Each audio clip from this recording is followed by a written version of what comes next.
So hey the guys we are here with our new video. आज की video में मैं एक्सप्लेन करने वाला हूँ हेल्स पैराडाइज का एपिसोड नंबर 2। बिना किसी देरी के आज का ये जो कमाल का वीडियो उसे स्टार्ट करते हैं। भाई लोग, एपिसोड की स्टार्टिंग में हमें सागेरी का पास दिखाया जाता है, जहाँ पर जो उसके फादर होते हैं ना, वो एक बंदे का सर काटने वाले होते हैं। वो आदमी अपने पास्ट की स्टोरी सुना रहा होता है, लेकिन जो सागेरी के फादर है ना, वो इतना स्मूथली उसका सर काटते कि उस बंदे को समझ में ही नहीं आता कि उसका सर कट चुका है। ये चीज़ को देख के जो सागेरी रहती है ना, वो काफ़ी ज़्यादा इंप्रेस हो जाती है और इसी दिन से वो ये डिसाइड कर लेती कि बड़े होके उसे भी एक एग्जीक्यूशनर बनना है। अब हमें थोड़े समय बाद का सीन दिखाया जाता है, जहाँ पर जो अपनी सागेरी थी ना, वो बड़ी हो चुकी थी। उसे पहली चांस मिलती है उसका एग्जीक्यूशन करने के लिए। उसके सामने जो बंदा था ना, उसको देख के सागेरी एक बार के लिए हिचकिचाती कि मैं उसे मारूं कि नहीं मारूं, लेकिन फाइनली वो उस बंदे को मार डालती है। मारने के बाद सागेरी के मन में एक बहुत बड़ा गिल्ट आ जाता है कि उसने ये क्या कर दिया। तभी उसके साइड में जो एक उसका टीममेट रहता है ना, वो उसे बोलता है कि तुम्हारे मन में इसको मारते टाइम एक गिल्ट था, जिसकी वजह से इस बंदे को मरते समय और ज़्यादा दर्द हुआ था। अगली बार तुम किसी को मारो तो अपने मन के अंदर कोई गिल्ट मत रखना, वरना उस बंदे को और ज़्यादा दर्द होगा मरते समय।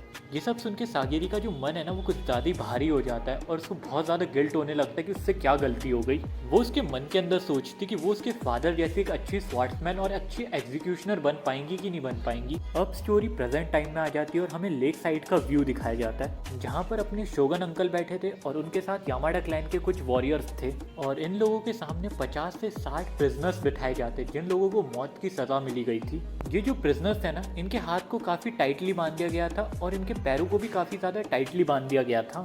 साथ ही साथ इनके फेस के ऊपर एक मोटा सा वाइट कलर का कपड़ा बांध दिया गया था, जिसकी वजह से अपने आइट साइड में देख ना पाए। तभी जो शोगन अंकल के एक साइड वाले एल्डर रहते हैं ना, वो अनाउंस करते हुए बोलते हैं, मुझे आप लोगों को बताते हुए बहुत ज़्यादा खुशी हो रही है कि आप सबको एक अपॉर्चुनिटी मिलने वाली है अपनी जान बचाने की, और हम इस काम के बाद आपको फ्री कर देंगे। आपको बस हमारा एक काम करना है, और वो काम ये है कि आपको पैराडाइज आइलैंड के ऊपर जाना है और मैजिकल एलेक्सियर को लेकर आना है, और जो भी आदमी ये काम कर लेगा उसके फ्रीडम की गारंटी हमारी होगी। तभी हमें गाबेमारू को दिखाया जाता है और उसके साइड में एक पर्पल बाल वाली लड़की बैठी होती है। वो गाबेमारू को टीज करते हुए बोलती है, मैंने तो तुम्हारे बारे में काफ़ी सारी चीज़ें सुनी है कि गाबेमारू एक हॉलो है, वो किसी के काबू में नहीं आता और वो एक चलता फिरता फाइटिंग मशीन है, तो तुम यहाँ पर क्या कर रहे हो। लेकिन जो अपना गाबेमारू रहता है ना, वो इन सारी चीज़ों को इग्नोर कर देता है। ये सारी चीज़ें अपनी सागेरी भी सुन रही होती है और उसी टाइम सागेरी के हाथ में एक बुक होती है, जिसको पढ़ के उसे ये पता चल रहा था ये सारे जो लोग हैं उन्होंने क्या क्या क्राइम किए हैं। वो सारे लोगों के क्राइम्स को रीड करती है, लेकिन उनमें से जो सबसे खतरनाक और डेंजरस क्रिमिनल था ना, वो अपना गाबेमारू ही था। मैंने जितना गाबेमारू के बारे में सुना है, मुझे ये पता चला कि गाबेमारू बहुत ज़्यादा खतरनाक है, लेकिन मैंने गाबेमारू को कभी खुद से देखा नहीं कि उसने कोई खतरनाक काम किया हो। इसके बाद जो अपनी सागेरी रहती है ना, वो अपनी तलवार में गाबेमारू की छवि देखती है और उसकी छवि को देख के वो काफ़ी ज़्यादा शॉक हो जाती है, क्योंकि गाबेमारू की बहुत ज़्यादा डार्क पर्सनैलिटी होती है। दूसरी तरफ जो यामाडा क्लैन के कुछ वॉरियर्स थे ना, वो वहाँ पर एक आदमी को लेकर आते हैं जिसकी बॉडी के ऊपर बहुत सारे फ्लावर्स ग्रो हो चुके थे। एल्डर वापस बोलते हुए कंटिन्यू करता है, ये अकेला ऐसा आदमी है जो पैराडाइज आइलैंड से वापस लौट के आया था, लेकिन थोड़े समय के बाद इस आदमी की बॉडी से ये फ्लावर्स निकलने लग गए थे।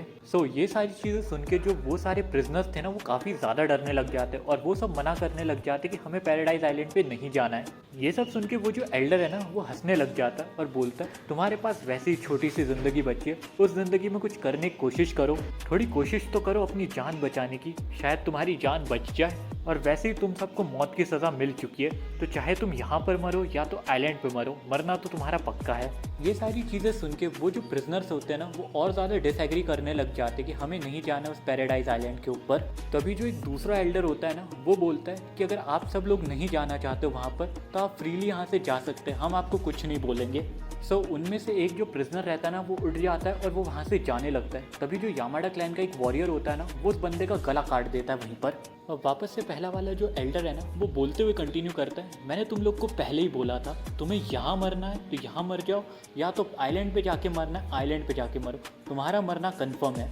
और एक और चीज़ मैं तुम्हारी जानकारी के लिए बता दूँ, अगर तुम रेडी हो जाते हो उस आइलैंड के ऊपर जाने के लिए, तो तुम्हारे साथ एक यामाडा क्लैन का वॉरियर भी जाएगा, जो हर समय तुम पे नज़र रखेगा कि तुम कोई गलत काम तो नहीं कर रहे हो। और अगर तुम पाए जाते हो हमारी सोसाइटी को बिट्रे करते हुए तो तुम्हें उसी पॉइंट पे निपटा दिया जाएगा। और अगर किसी प्रिजनर का ज़्यादा ही दिमाग चल रहा है और वो ये सोच रहे हैं कि मैं यामाडा क्लैन के जो वॉरियर है उसे मैं वहीं आइलैंड पे मार दूंगा और अकेला वापस आ जाऊंगा, तो इस केस में वो जो प्रिजनर है ना उसे और बुरी तरीके से सज़ा दी जाएंगी और उसकी जो मौत होगी ना वो बहुत ज़्यादा ब्रूटल होंगी। सो ये चीज़ अब तुम दिमाग में डाल लो कि तुम्हारे पास उस आइलैंड पे जाने के अलावा अब कोई और रास्ता नहीं है। तभी जो शॉगन रहता है ना वो अपने पास अपने एल्डर को बुलाता है और उसके कान में कुछ बोलता है। फिर वो एल्डर वापस खड़ा होता है और एक और अनाउंसमेंट कर देता है। अभी प्रेजेंट टाइम में हमारे पास सिर्फ कुछ ही यामाडा क्लैंस के वॉरियर है। सो बचे हुए जो प्रिजनर्स हैं ना हमें उनकी ज़रूरत नहीं है। सो ये सुन के जो एक आदमी रहता है ना वो अपने साइड वाले आदमी का गला दबा देता है और उसे मार डालता है। सो ये देख के वो सारे जो क्रिमिनल्स और प्रिजनर्स लोग हैं ना वो ये समझ जाते हैं कि अगर हमें उस आइलैंड पे जाना है तो हमें एक दूसरे की जान लेनी होगी और आखिरी में बचना होगा, तभी हम लोग एलिजिबल हो पाएंगे उस आइलैंड पे जाने के लिए।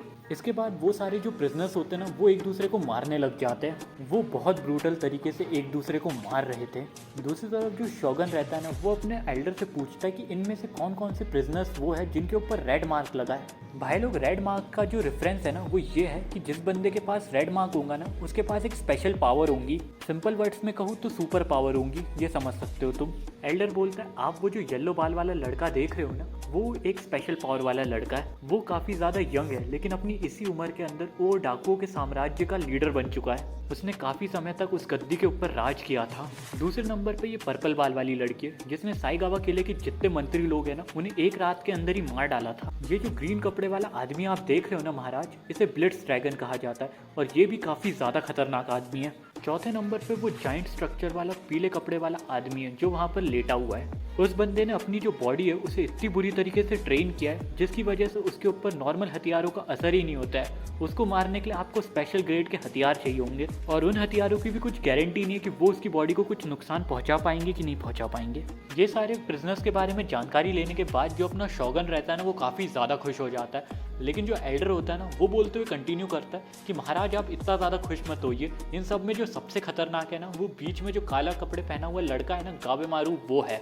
उस बंदे को हॉलो कहा जाता है। वो अंदर से पूरी तरीके से खोखला है, उसके अंदर कोई इमोशन नहीं है। वो एक मॉन्स्टर है जो सिर्फ खून की तलाश में रहता है। दूसरी तरफ जो अपना गाबेमारू रहता है ना वो बंदा किसी से फाइट नहीं कर रहा होता, वो अपनी जगह पे सिर्फ खड़ा होता है। ये चीज़ को देख के जो शोगन और उसके एल्डर्स है ना वो काफ़ी ज़्यादा कंफ्यूज रहते कि ये बंदा फाइट क्यों नहीं कर रहा है, ये एक जगह पे खड़ा क्यों है। वहीं पर थोड़े दूर में अपनी सागेरी दीदी भी खड़ी होती है और उसे ये सब नज़ारा देखते नहीं बन रहा था। उसे काफ़ी ज़्यादा बुरा लग रहा था कि ये सब लोग कितने ज़्यादा ब्रूटल है। इन सब के अंदर की जो इंसानियत है वो पूरी तरीके से मर चुकी है। उसके साइड में उसका एक टीममेट खड़ा होता है जो उसे बोलता है कि तुम इतना सा खून खराबा नहीं देख पा रही हो तो तुम पैराडाइज आइलैंड में सरवाइव कैसे कर पाऊंगी और अपना मिशन कैसे कंप्लीट करोगी। मैं अभी भी तुम्हें तुम्हारी सलाह के लिए बोल रहा हूँ कि ये काम छोड़ दो, ये काम तुम्हारे लिए बना नहीं है। तुम एक लड़की हो। मुझे तो अभी भी समझ में नहीं आ रहा है कि तुमने इस फील्ड में आने का डिसाइड क्यों किया। बचपन में जो सारे बच्चे थे ना वो मुझसे काफ़ी ज़्यादा नफरत करते थे, वो मुझे काफ़ी ज़्यादा बुली करते थे और रीज़न सिर्फ इतना सा था, मेरे फादर का काम।